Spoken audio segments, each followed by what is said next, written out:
안녕하세요. 저는 42살의 일반 회사에서 직장 생활을 하고 있는 평범한 여성이에요. 저는 남들보다 다소 늦은 나이에 결혼을 했어요. 어릴 적부터 가정 형편이 그리 좋지 못해 학창 시절에도 온갖 아르바이트와 학업을 병행하면서 살았고, 고등학교 졸업 후에 바로 사회생활을 시작했습니다.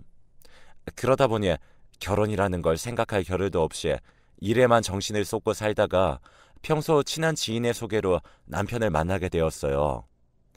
첫 만남에 정장을 말끔히 차려입고 왔던 남편은 예의도 있었고 첫인상도 나쁘지 않았어요. 연애 경험이 많이 없다 보니 어떻게 해야 될지 몰라 안절부절하는 모습이 귀엽기도 했고요. 이런저런 얘기를 나누다 보니 사람이 참 배려심 있고 순수하다는 생각이 들어 남편과 저는 자연스럽게 서로를 마음에 들어 했습니다. 그렇게 저희는 만남을 이어갔고, 남편은 저의 사소한 거 하나까지 챙겨주려고 노력하는 모습에 저도 모르게 그 사람에게 빠지기 시작했고, 서로의 감정은 더욱 깊어져 다소 빠르게 연인 사이로 발전할 수 있게 되었어요. 남편은 고속버스 운전을 했습니다. 평소 배려심이 많고 세심한 성격이라 생각했고, 성실함도 보였기에 저만한 사람이라면 제가 믿고 같이 살아도 되겠다는 믿음이 생겨서 누가 먼저라고 할 것 없이 자연스럽게 결혼을 결정하게 되었습니다. 서로 결혼을 약속하고 양가 식구들에게 각자 인사를 시켜주었어요. 남편은 아버지를 일찍 여의고 어머니와 여동생과 함께 살고 있었죠. 하지만 처음 시어머니를 뵈러 갔던 날, 어머니는 저를 그렇게 달가워하지 않으셨습니다. 우리 민성이는 어릴 때부터 성격 좋고 인물 좋다고 내 친구들이 하나같이 사위 삼고 싶다고 그랬을 정도로 남주기 아까운 아들인데, 민성이가 저렇게 좋다고 하니 결혼을 시키는데, 우리 아들 입맛 까다롭고 성격 예민하니까 네가 각별히 잘 맞춰줘야 한다. 네, 어머니. 제가 앞으로 잘하도록 할게요. 예쁘게 지켜봐 주세요. 그래도 저는 제가 사랑하는 사람의 어머니이기에 최대한 예쁘게 보이려고 노력했어요. 저희 시댁에 대해서 잠깐 말씀드리자면, 시어머니와 저희 남편의 여동생, 이렇게 셋이 같이 살고 있습니다. 여동생은 대학을 졸업한 후에 취업도 하지 않고 빈둥빈둥 놀면서 남편에게 용돈 받았으면서 자기 밥벌이도 못하고 살고 있었고, 시어머니 또한 따로 하시는 일 없이 저희 남편이 실질적인 가장 역할을 하고 있었더라고요. 저희는 맞벌이 부부였고, 남편과 저도 풍족하지 않지만 서로 벌어가면서 생활하기엔 부족하지 않은 터라 조금씩 아껴서 홀로 남편과 시동생을 키우신 어머니를 생각해 도와드리기로 했고, 남편도 그런 저를 고마워했어요. 여보, 가진 것도 없고 내세울 거 없는 내게 와준 것도 감사한데, 우리 가족까지 이렇게 생각해주고 챙겨줘서 너무 고맙고 사랑해. 앞으로 우리 서로 지금 이 마음 변치 말고 예쁘게 살자. 아니야. 어머니 홀로 당신 이렇게 키워주셔서 우리가 함께하게 됐으니까 보답한다고 생각하는 것뿐이야. 고마울 것 없어. 저도 그렇게 기뻐하고 고마워하는 남편에게 감동을 받았고, 앞으로 더 열심히 살자고 서로 안고 다짐을 했어요. 남편은 꾸준히 성실하게 직장을 다녔습니다. 저도 남편과 더 나은 미래를 꿈꾸며 열심히 살아가던 어느 날, 예상하지 못한 일이 생기게 되었어요. 평소 남편은 술자리를 즐겨 하긴 했지만 하는 일이 운전직이다 보니 과하게 마시는 날은 없었어요. 술을 한 잔이라도 입에 대는 날은 대리운전을 꼭 불러 집에 들어오곤 했었는데, 그날 연말 모임 자리에 갔다가 술을 조금 마신 것 같더라고요. 하필 그날따라 대리운전도 잡히질 않았다고 하네요. 그래서 많이 취한 게 아니라 괜찮겠지 하는 마음에 직접 운전을 하고 집에 귀가를 하다 음주 단속에 그만 걸리게 되었습니다. 결국 면허 정지 처분을 받게 되었어요. 운전이 직업인 사람이다 보니 남편은 어쩔 수 없이 회사에서 권고사직을 권유받게 되었고, 그렇게 회사를 그만둘 수밖에 없었습니다. 꾸준히 열심히 일했던 직장을 잃고 오랜 기간 운전을 해왔던 사람이라 상실감이 꽤 많이 컸나 봅니다. 한껏 풀이 죽은 목소리로 연신 저에게 미안하단 말만 하더군요. 여보, 미안해. 내가 괜히 술을 마시고 운전해가지고 정말 미안해. 그러게 대리운전 안 잡히면 조금 더 기다렸다가 불러서 타고 오지. 왜 운전을 해? 평소에 한 잔만 마셔도 대리하고 오던 사람이. 진짜 내가 왜 그랬을까? 아, 미안해. 저는 속상했지만 그렇게 풀이 죽어 자책하고 있는 남편이 안쓰럽기도 해서 기운 내라고 위로를 해주었어요. 그 일이 있고 난 후 남편은 계속 시르에 빠져 하루하루 시간만 보내는 생활을 계속하고 있었어요. 그만큼 본인도 속상하고 심정이 복잡해서 그러겠거니 하고 이해해 보려고 했지만 시간이 하루 이틀 의미 없이 흘러가고 남편은 의욕이 전혀 없어 보이며 허구한 날 집에서 술을 퍼마시며 마치 세상 다 잃은 폐인이나 다름없었습니다. 그래서 지켜보다가 저는 먼저 얘기를 꺼냈어요. 여보, 언제까지 그러고 있을 건데? 이유가 어떻게 됐건 자기가 실수한 부분이잖아. 그렇게 무의미한 시간만 보내고 있는다고 뭐가 해결이 돼? 내가 언제까지 이런 모습 보면서 살아야 돼? 나 당신 이런 무책임한 모습 보면서 살 자신 없어. 이럴 거면 차라리 이혼하자. 우리 아직 젊은데 뭐가 그렇게 걱정이야. 나이 60 넘으신 분들도 어떻게든 살아보시려고 더 노력하고 발버둥 치는데 난 도저히 당신 이런 모습 보기 힘드니까 지금 말해. 계속 이렇게 살 거면 깨끗이 갈라서고 지금이라도 마음 고쳐먹을 거면 다시 으쌰으쌰해서 힘내보기로 하고. 남편은 가만히 제 얘기를 듣더니 생각이 많은 표정이었습니다. 다행히도 남편은 제 말뜻을 이해했는지 다음 날부터 생활 패턴을 찾고 무언가 해보려고 하더군요. 한날은 새벽 일찍 일어나서 나가더니 초저녁쯤 피곤해 쩔어있는 모습으로 집에 들어왔어요. 생전 해본 적 없는 노가다라는 현장 근로직을 하고 왔다고 하더군요. 뭐라도 해보려고 해본 적도 없는 노동을 하고 들어온 남편 모습에 고맙기도 하고 조금은 안심이 되었습니다. 그날 저녁 잠자리에 든 남편이 온몸이 쑤시는지 끙끙 앓는 모습에 마음이 많이 짠했어요. 그래도 어쩌겠어요.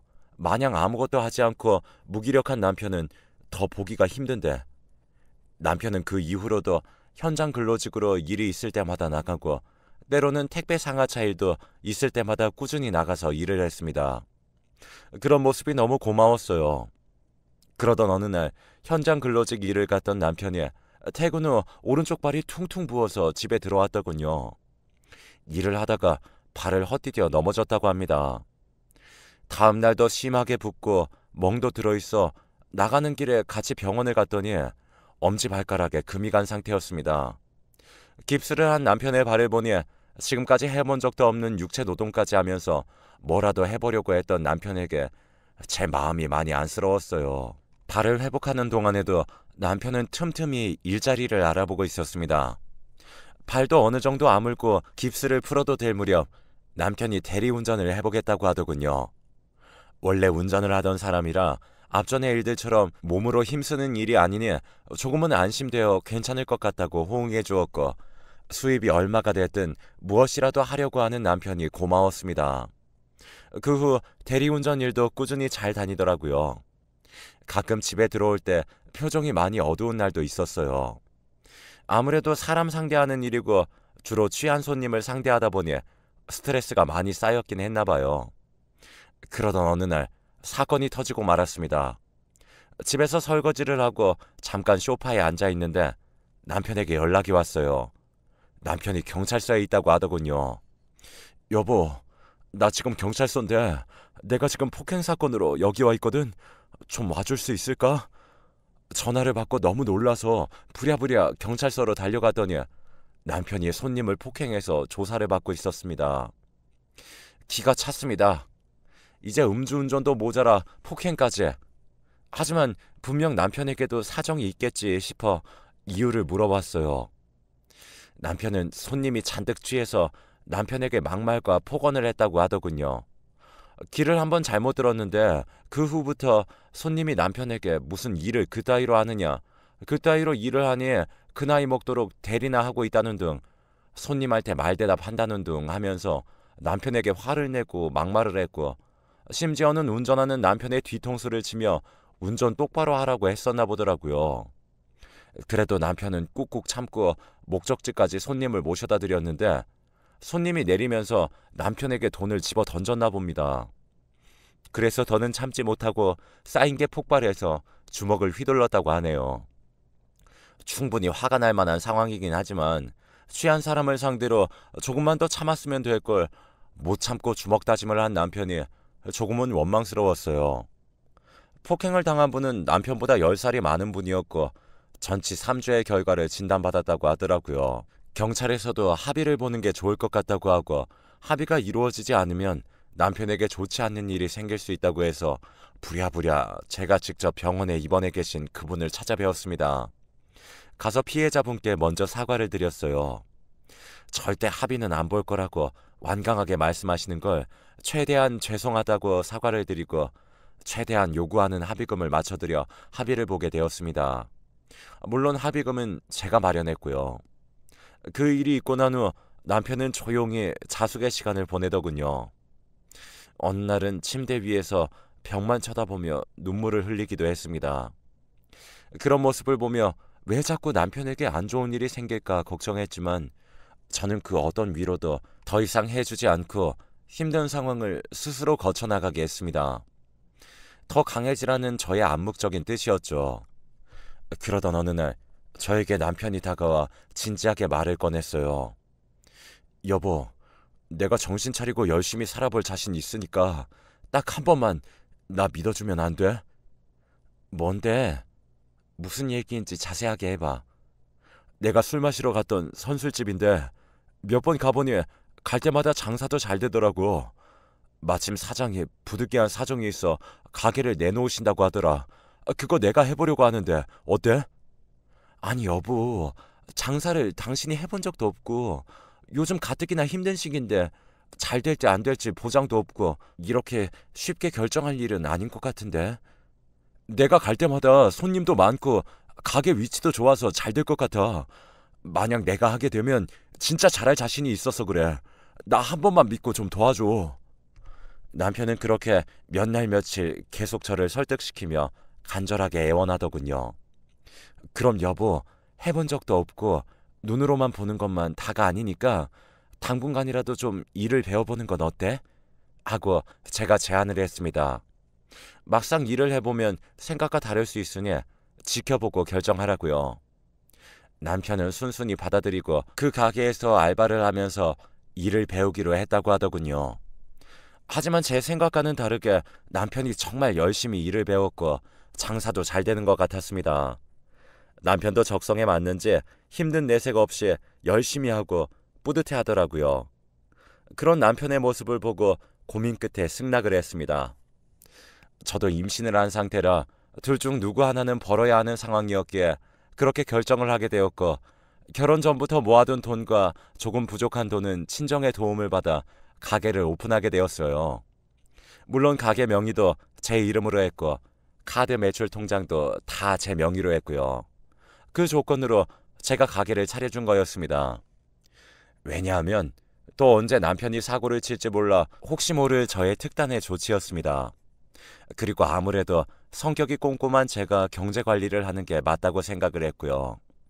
장사는 제 걱정과는 달리 위치도 좋고 단골 손님들도 많아서 장사가 꽤나 잘 되더라고요. 벌어들이는 카드 매출을 보니 직장인들이 한 달에 받는 월급하고는 차원이 달랐죠.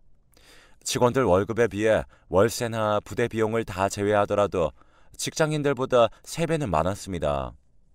저는 이게 다 남편이 열심히 해준 덕분이라 생각하고 일을 마치고 남편의 등을 두드려주기도 하고 다리도 주물러주기도 하며 우리 남편 고생했어?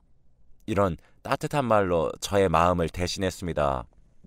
그렇게 몇 년이 지나고 다행히 남편도 열심히 해줘 직원들도 여러 명 더 구하게 되었고 작지만 대출 조금 끼어 24평짜리 아파트도 사서 이사를 하게 되었어요. 그렇게 점점 안정이 되어갈 때쯤 갑자기 제 발목을 잡는 사람이 나타나기 시작했어요. 그건 바로 시어머니였어요. 시어머니는 모든 경제권을 제가 가지고 있는 줄 알고 어느 순간부터 제게 돈을 요구하기 시작했거든요. 애미야, 다음 주에 동창들이랑 여행 가기로 했다. 100만 원만 붙여라. 애미야, 네 시누이 성형수술 좀 하게 300만 원만 보내라. 애미야, 아이고 냉장고 바꿀 때가 됐는데 네가 좀 바꿔줘야겠다. 낡아서 잘 작동하지도 않는구나. 내가 받은 게 있으니까 넌 알아서 돈만 보내줘. 시어머니는 제게 상의도 없이 통보를 하기 시작했고 그 이후에도 마치 당연하다는 듯 제게 손을 벌리는 모습을 보고 저는 이건 아니다 싶어 나를 잡고 말씀드리게 되었어요. 어머니, 생활하시면서 쓰셔야 될 생활비는 저희가 부족하지 않게끔 드리고 있는데 이렇게 상의도 없이 큰 돈을 번번이 말씀하시면 어떡해요? 필요한 거 있으시면 저랑 상의를 하셔야죠. 앞으로는 이렇게 막무가내로 돈 요구하시면 죄송하지만 더 이상 드릴 수 없으니 그렇게 아셨으면 좋겠습니다. 뭐라고? 그거 조금 도와줬다고 네 시애미한테 유난 떠는 거야? 그리고 네가 돈 벌어서 주는 거야? 우리 아들이 뼈 빠지게 고생해서 주는 거잖아. 우리 아들이 힘들게 일해서 번 돈 내가 좀 쓰겠다는데 그게 그렇게 아까운 게냐? 아휴, 누구 덕에 너도 이렇게 사는 줄도 모르고 하여튼 요즘 것들은 어른을 공경할 줄 몰라요. 아니 어머니, 아직도 제가 무슨 뜻으로 말씀드리는지 모르시겠어요? 돈을 쓰더라도 계획적으로 쓰겠다 이거죠. 그리고 자꾸 남편만 고생한다고 하시는데 그럼 저는 집에서 뒹굴뒹굴 노는 줄 아세요? 아무튼 저는 어머니께 정확히 말씀드렸으니 필요한 거 있으시면 저와 먼저 상의하시길 부탁드릴게요. 막무가내로 화를 내는 어머님을 뒤로하고 저는 그렇게 전화를 끊었습니다. 솔직히 말씀드려서 여러분들, 한 달에 용돈 70만 원 드리는 게 적은 편인 건가요? 저도 어머님 신경 써드린다고 최대한 맞춰드리려고 하는데 용돈 이외에도 더 많은 걸 바라시니 굳은맘 먹고 말씀드릴 수밖에 없었어요. 이렇게 하지 않으면 도가 지나쳐 더 큰 걸 요구할 게 뻔했으니까요. 그렇게 어머님하고 일은 마무리를 지었는데 이번에는 남편이 문제를 일으키기 시작했어요. 망할 놈의 집구석. 남편은 어느 날부턴가 갑자기 씀씀이가 커지기 시작하더군요. 평소 별로 신경 쓰지 않던 외모도 부쩍 신경 쓰기 시작했고 평소 하지 않던 행동을 하기 시작했고요. 일을 마치고 술을 먹고 들어오는 날도 많아졌고 어떤 날은 일이 있다며 외박을 하기도 했습니다. 처음에는 일이 힘들고 고돼서 그러는 줄로만 알았죠. 하지만 그 생각은 제 착각이라는 걸 얼마 지나지 않아 알 수 있었어요. 어느 날 무심코 본 남편의 핸드폰에 미심쩍은 문자 메시지 내용을 보게 되었거든요. 남편은 어느 날에도 술을 많이 먹고 아침까지 잠을 자고 있는 상태였는데 그때 누군가에게 연락이 오기 시작했어요. 연달아 오는 문자들을 보고 여자의 직감이라고 해야 되나요? 아침에는 분명 연락 올 사람이 없을 텐데 연락이 오는 걸 보고 이상한 생각이 들어 남편 휴대폰을 몰래 보기로 했습니다. 그때 남편 휴대폰은 지문인식으로 되어 있었기 때문에 자고 있던 남편의 엄지손가락을 대서 문자와 카톡을 볼 수 있었죠. 저는 연달아 온 문자를 보고 깜짝 놀라고 말았어요. 정말 큰 충격이었어요. 오빠, 언제 올 거야? 오늘 같이 영화 보러 가기로 했잖아. 이런 문자들이 남겨져 있었고 예전의 문자들을 보니 오빠, 나 자고 있을 때 나갔던 거야? 언제 간 거야? 아무튼 오늘 즐거웠어.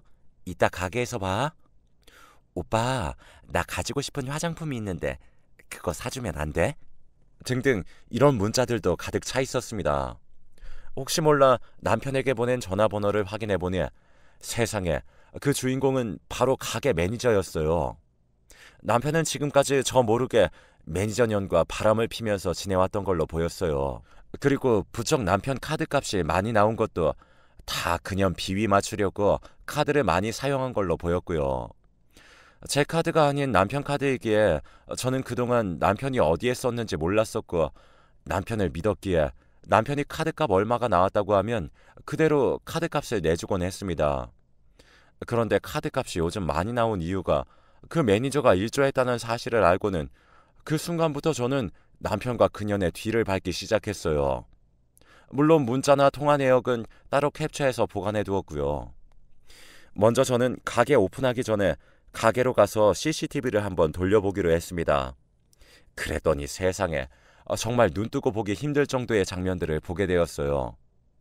보통 이 두 년놈들은 직원들을 다들 퇴근시킨 후에 둘이 가게에서 나뜨거운 해정 행각을 벌이는 모습을 볼 수 있었거든요. 정말 뒤통수를 한 대 얻어맞은 기분이 들었어요. 정말 제가 이런 일을 당할 줄은 꿈에도 생각해 본 적이 없었거든요. 겨우겨우 마음을 추스린 후 저는 남편 몰래 문자 내용들과 CCTV 녹화 내용들을 수집해 두었고 이혼을 하기로 마음을 먹었습니다. 그리고 먼저 제 명의로 되었던 가게를 더 이상 이것들의 놀이터로 만들 수 없어 급매물로 내놔버렸어요. 그랬더니 가게 목도 좋고 장사가 잘 되는 가게인 줄 알았던 사람들은 여기저기서 연락이 오기 시작하더군요. 각자 권리금을 더 많이 줄 테니 넘기라는 분들이 많았습니다. 그러자 남편은 그 사실을 알고 제게 찾아와 따지기 시작했어요. 당신 나한테 말도 없이 가게를 내놨어? 가게 보러 왔다고 부동산에서 사람들이 왔다 갔다 하는데 이게 도대체 어떻게 된 일이야? 저는 어이가 없어서 조용히 따지듯이 물어보았어요. 당신 나한테 뭐 숨기는 거 없어? 내가 뭘 숨겨? 늦게까지 죽어라 일하고 온 사람한테 그게 할 소리야? 괜히 트집 잡지 마. 나 피곤해. 끝까지 모른 척하는 남편에게 저는 말없이 지금까지 준비한 증거물들을 다 내놓았습니다. 그걸 본 남편은 얼굴이 잿빛이 되어 당황하나 싶더니 한마디 변명도 없이 문을 쾅 닫고 나가버리더라고요. 나 뒷조사한 거야? 보기보다 똑똑하네. 너 알아서 해. 비굴하게 무릎 꿇고 싶지 않으니까. 뭐라고? 미안하다고 말을 할 줄 알았던 저는 그런 남편의 모습을 보고 참 기가 막혔습니다. 사람으로 보이지도 않더라고요. 보통 법적으로 같이 기재되어 있던 부부라면 최소한 미안하다는 말 정도는 해야 되는 거 아닌가요? 그 모습을 보고 저는 확신이 들었어요. 남편의 저런 뻔뻔한 행동에 저도 화가 머리끝까지 나서 정말 다 정리해야겠다는 생각부터 들었습니다. 저는 곧바로 이혼 절차에 돌입했습니다. 그리고 가게도 가장 좋은 조건을 제시한 사람에게 많은 권리금을 받고 가게를 넘겨버렸어요. 그리고 며칠 후 그동안 집에 발길 한번 안 들이던 남편이 어느 날 태연하게 집에 들어와서 제게 말도 안 되는 소리를 짓거리더군요. 글쎄 매니저가 열심히 일해줘서 특별히 잘해줬던 거지 내연관계가 아니었다고 장난이었다고 말을 하는 겁니다. 그러면서 끝까지 소송을 끌고 가게 되면 자기도 변호사를 선임할 거라면서 이제는 우기거나 버티기 작전을 펼치기 시작하더군요. 저는 그런 모습에 다시 한번 놀라 그런 남편이 정말 치가 떨리게 꼴보기 싫어 짐을 싸서 친정으로 가버렸고요. 그때 당시에 저는 3살짜리 아이를 키우고 있었는데 아이의 정신 상태에도 좋지 않을 것 같아 잠시 떠나 있기로 했어요. 그러던 어느 날 시어머니에게 연락이 왔습니다. 예미야, 너는 네 몸 하나 편하게 했다고 밖에서 힘들게 일하는 남편 놔두고 친정 가 있으니 좋으니? 어떻게 네 남편 밥은 챙겨 먹는지 신경도 안 쓰여? 남편은 지금 어떤 상황인지 시어머니에게 말씀을 안 드린 상황인 것 같더라고요. 하긴 바람 펴서 이혼 소송 중이라고 하면 좋은 말 못 들을 게 뻔하니 그럴 만도 했겠죠. 저는 일단 조용히 넘어가고자 제가 요즘 몸이 많이 안 좋다 보니 친정에서 좀 추스르려고 와 있는데 남편한테 무슨 소리 못 들으셨어요? 무슨 소리에? 아니에요. 근데 무슨 일이신 거죠? 다름 아니고 네 시누이 이번에 회사에 취직을 했는데 취직 선물 하나 해줘야겠다. 그 정도는 해줄 수 있겠지? 하시면서 시동생이 그전부터 갖고 싶었던 명품 가방이 있는데 그걸 선물해주라고 얼토당토 않는 소리를 하는 겁니다. 저는 이 상황에 말도 안 되는 소리를 해대자 시모하고는 싸우고 싶지 않아 다시 전화를 준다고 하고 전화를 끊고 남편에게 전화를 걸었어요. 뭐야, 지금 어머니 나한테 전화 왔는데 지금 이혼 소송 중인 거 말 안 했어? 왜 말 안 해서 나한테 네 동생 명품 가방 사달란 소리 듣게 하는 건데? 어떻게 집구석에 하나같이 이렇게 뻔뻔하고 염치가 없을 수 있냐? 그게 너네 집안 내력이야? 아니, 내가 바람핀 거 아니라고 몇 번을 얘기해. 그냥 잘해준 건데 그 애가 그렇게 장난식으로 들이댄 거라니까. 근데 뭘 얘기해. 별일도 아닌 걸 왜 자꾸 일을 크게 만들려고 해. 그리고 이혼이 확정된 것도 아닌데 뭐 좋은 일이라고 그런 말을 해. 그러지 말고 우선 집으로 와. 집에서 얘기하자. 남편은 그렇게 얼렁뚱땅 넘어가려 하면서 어떻게든 제 마음을 돌리려고 했습니다. 저는 더 이상 대화가 통할 것 같지 않아 전화를 끊어버렸어요. 그리고 밤에 조용히 생각해보다가 문득 좋은 생각이 떠올랐습니다. 아무리 생각해도 너무 억울하고 괘씸했어요. 증거가 이렇게 명확한데도 버티는 남편을 보고 어떻게든 버릇을 고쳐줘야 된다는 생각이 들었죠. 그러다 문득 생각나는 게 있었어요. 낮에 시모 전화 온 것과 남편 카드가 겹쳐 보이기 시작했어요. 무슨 말이냐면 저는 제가 사용하는 신용카드는 잘라버리고 그동안 남편 카드를 사용하고 있었거든요. 연회비도 아까웠고 어차피 쓰지도 않는 거 남편이 쓰는 카드 2장으로도 충분히 생활할 수 있었으니까요. 그래서 낮에 시누이 명품 가방을 사달라는 걸 남편 카드로 결제하기로 마음먹었습니다. 지금 남편은 처량한 백수 신세고 언제 저희 집에서 쫓겨날지도 모르는데 카드값마저 감당 안 되게 나오면 남편은 분명히 고통스러운 현실을 느낄 수 있을 것만 같았거든요. 바로 다음 날 시어머니에게 연락을 드려 뵙기로 했어요. 어머니, 죄송해요. 제가 몸이 이래서 여기까지 오시게 했네요. 아니 언니, 아무리 그래도 그렇지 이렇게 오라가라 해도 되는 거예요? 그나저나 왜 부른 거예요? 옆에서 신우이가 얄밉게 한마디 하더군요. 정말 제 동생이 저랬으면 한 대 쥐어박기라도 했을 텐데 꾹 참고 웃으면서 카드를 내밀면서 말씀드렸죠. 죄송해요 어머니. 이번만 이해해 주세요. 아가씨, 취직 축하드려요. 이걸로 갖고 싶었던 거 다 사고 어머니도 같이 하나 사세요. 큰맘 먹고 드린 거니까 매장 가셔서 가방 좋은 걸로 사서 친구분들에게 자랑하고 그러세요. 제가 그동안 며느리로서 너무 못 챙겨드려서 너무 죄송해요. 아니, 너 갑자기 왜 그러냐? 왜 안 하던 짓을 해? 진짜 나도 사도 되는 거야? 나중에 너 비싼 거 샀다고 대드는 거 아니지? 나 진짜 산다. 진짜다. 시모는 우습게도 몇 번이나 본인도 사도 되는지 확인하고서는 어린아이처럼 춤을 추듯이 몸을 흔들고 시누이와 함께 나란히 카드를 받아들고 매장으로 갔습니다. 그날 저녁 모든 사실을 알게 되자 남편은 난리가 났어요. 저녁 7시부터 전화가 빗발치기 시작하더군요. 저는 이렇게 전화를 빗발치게 할 줄 알았기에 무음으로 해놓고서 신경도 쓰지 않았어요. 남편이 열받아서 날뛰는 걸 생각하니 속이 다 시원하더군요. 그리고는 문자가 오기 시작했습니다. 야, 네가 내 카드로 가방 사라고 했다면서 누구 맘대로 그런 짓거리를 한 거야? 이거 다 사기야. 사기라고. 자그마치 900만 원이라고. 이거 어떻게 할 거야? 다음 달 내 카드 값은 어떻게 할 거냐고. 야 이년아, 어린애도 아니고 이런 식으로 나한테 엿을 먹여? 너 두고 봐. 내가 가만히 안 둘 거야. 이런 식으로 협박과 카드값에 대한 걱정을 털어놓으며 연락을 해댔습니다. 그래서 저는 자꾸 모르쇠 하면 귀찮게 할까봐 마지막으로 문자를 보냈어요. 사기? 무슨 사기? 내가 네 걸로 무슨 물건이라도 샀어? 그거 다 니네 못난 가족들이 산 거야. 따질 거면 니네 가족한테 따지던가. 너는 니네 가족들한테 고작 900만 원 선물도 못 해주니? 한심하다. 그러게 주제도 모르고 바람 필 때부터 알아봤어. 아무튼 난 모르니까 그건 네가 알아서 하고 다신 연락하지 마. 불결하니까. 이 말을 남기고 차단해버렸습니다. 그 뒤로 남편은 당장 가방들을 환불해달라고 난리를 치더라고요. 하지만 구입하고 첫날부터 가방을 버젓이 들고 다녔는데 이미 사용감이 많은 걸 누가 함부로 들 수 있을까요? 환불이 안 되자 시모하고 시누이에게 화풀이를 했나 보더라고요.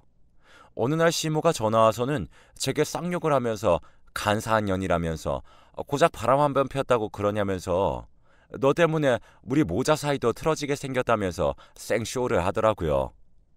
정말 지금까지 쌓였던 체중이 한 번에 싹 내려가는 기분이었습니다. 고작 한 번이라는 단어도 어이가 없었지만 그분들은 왜 몰랐을까요? 그게 바로 제가 원했던 결과였다는 것이요.